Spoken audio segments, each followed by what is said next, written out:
Child, sometimes the system changes and nobody asks who built the blueprint. When your ideas get used, but the names disappear, especially when the builder was a black woman. Child, let's talk about Pauli Murray. Pauli Murray wasn't just part of history. She wrote the blueprint. Pauli Murray was a civil rights lawyer, legal scholar, poet, and priest.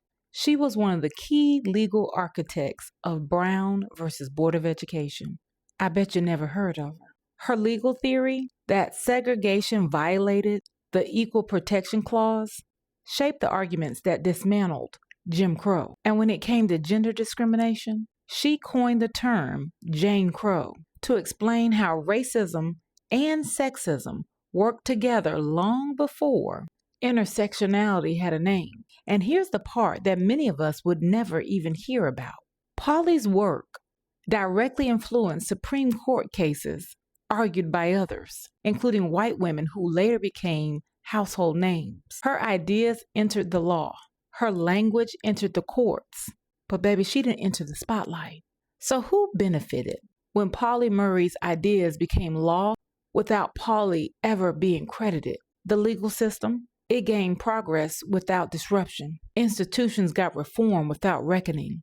Others built their careers on frameworks she created. And baby, that's not accidental. It's extraction.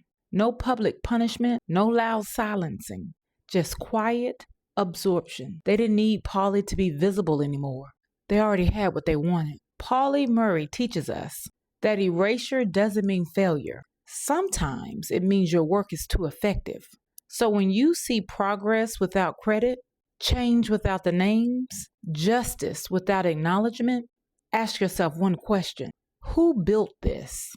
And who is missing from the story? All right, Black people, drink your water, stay rooted, real, and knowledgeable, and mind your Black business.